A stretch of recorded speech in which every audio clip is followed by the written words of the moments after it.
Greetings, friends. My name's Eden, and I'm here today to ask a burning question. Have you been surreptitiously watched by a Dark Watcher? Well, if you live along California's central coast, the answer is maybe.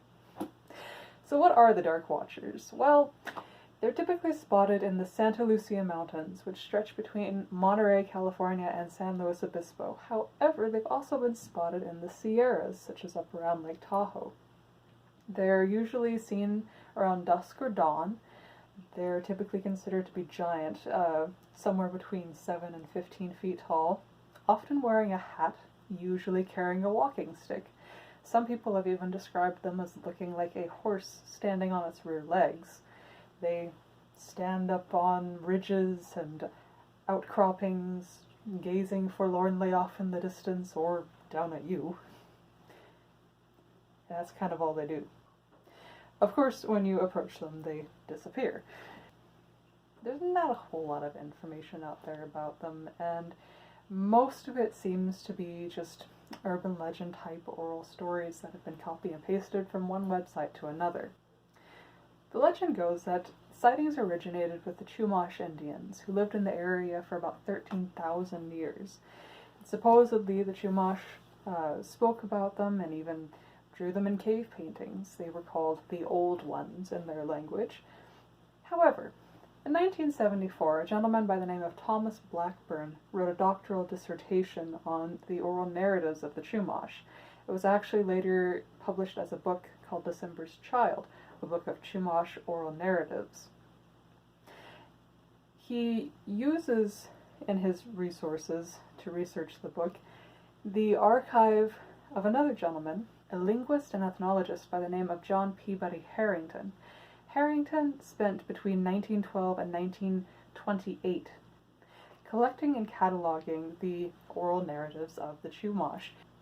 His research is now located at the Smithsonian's National Anthropological Archives, where it takes up 200 meters, or over 656 feet of shelving. Dr. Blackburn went through all of it for his dissertation. At least, so it's said. And in his dissertation, there is no mention of the Dark Watchers. There's no mention of anything that really even remotely resembles the Dark Watchers. There are certainly a lot of very interesting creatures, some that resemble other creatures that we're familiar with, such as the Skinwalker, but none that resemble the Dark Watchers. Now, is it possible that there actually is such a legend among the Chumash, but it was just never communicated to Mr. Harrington or Mr. Blackburn? I suppose so, but as ubiquitous as it seems that these things are, according to the modern legends of them, you would think that it would have been mentioned, considering that Mr. Harrington worked with them between 1912 and 1928. That's a good long while of cataloging all of their oral traditions to miss something that should be a relatively large part.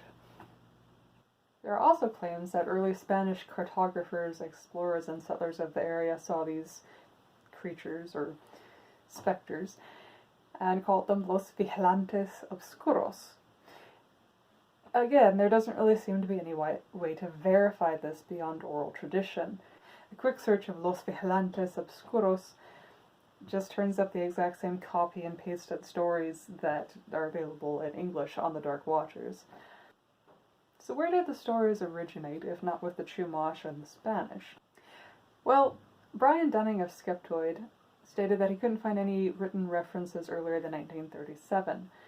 Now, I'd be very curious to try checking out the microfiche and microfilm archives at local libraries in the area, but unfortunately I live halfway across the country now, so that's not really an option. But let's take a look at the first reference in 1937.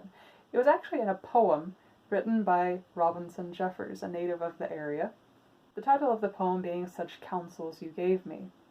In it he wrote, "He thought it might be one of the watchers, who are often seen in this length of coast range, forms that look human to human eyes, but certainly are not human. They come from behind ridges to watch, but when he approached it, he recognized the shabby clothes and pale hair, and even the averted forehead and concave line from the eye to the jaw. so that he was not surprised when the figure turning toward him in the quiet twilight showed his own face. Then it melted and merged into the shadows beyond it. The most notable figure to reference the Dark Watchers was actually John Steinbeck. He referenced them 3 different times in a short story by the name of Flight, which was published in a collection of short stories titled The Long Valley. When thou comest to the high mountains, if thou seest any of the dark watching men, go not near them, nor try to speak to them, and forget not thy prayers. Later in the story he wrote, Pepe looked suspiciously back every minute or so, and his eyes sought the tops of the ridges ahead. Once, on a white barren spur, he saw a black figure for a moment, but he looked away quickly, for it was one of the Dark Watchers. No one knew who the Watchers were, nor where they lived, but it was better to ignore them and never to show interest in them. They did not bother one who stayed on the trail and minded his own business. The last reference in the book reads, Pepe looked up to the top of the next dry, withered ridge. He saw a dark form against the sky, a man's figure standing on top of a rock, and he glanced away quickly not to appear curious. When a moment later he looked up again, the figure was gone. John Steinbeck's stories of the Watchers apparently made quite an impression on his son and his son's friend, Thomas Steinbeck and Benjamin Brodie. The pair actually claimed to have seen Watchers throughout their childhood, and later in life they paired up to create a book called In Search of the Dark Watchers. The book is an art book. It contains Brodie's moody sketches and paintings of the area around Big Sur, paired with commentary by Thomas Steinbeck.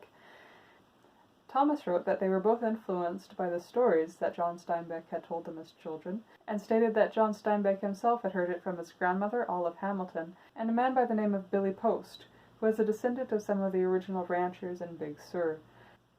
He later came to be known as a resident storyteller of the Post Ranch Inn, and he often spoke of the Dark Watchers. Thomas Steinbeck also mentions in the book that the Dark Watchers were originally talked about by the Romans, who considered them to be more of a supernatural being akin to fairies. However, again, I haven't been able to find any other references to this. It seems like the book would actually be probably the most comprehensive collection of the oral tradition of the Dark Watchers. Unfortunately, the book is an art book, and it's out of print, so it runs close to $200 right now, and my local library does not have it, so I can't read the whole thing. What I'm discussing here is just pieces that I was able to find online. So you might just say that this was an old story that was passed down for a while. However, there are still people who claim to see the Dark Watchers to this day. In fact, if you go to the page about the Dark Watchers on Weird California, there are tons of comments on there of people and their experiences. So what are some possible explanations? Well, some people have posited that it could be an optical illusion known as a Brocken specter. A Brocken specter, or mountain specter, can sometimes occur in certain atmospheric conditions, when the sun shines at a particular angle and casts your own shadow on surrounding clouds or fog, creating the illusion of a large, shadowy, humanoid figure. The Brocken specter is typically cited to be the cause of the Gray Man of Ben Macdui, which I might cover in another video. However, I really don't feel like this is necessarily the case. The Dark Watchers are most often seen very high up and far away from an individual, and in fact, in this day and age, are often seen while in a moving vehicle. So what would be a more likely explanation? Well, pareidolia, misidentification. If you're on a long hike and you're isolated in the wilderness and you're getting tired and you're in kind of a high altitude, it's very easy to start seeing things. Our brain sees bits and pieces of information and then uses what it already knows to fill in the dots. This is greatly exacerbated when isolated or exhausted, and that's why we tend to see faces in rocks, faces on Mars. And feelings of anxiety, paranoia, uneasiness, shivers down the spine, the kind of thing that's usually associated with paranormal sightings, can often be brought on by infrasound.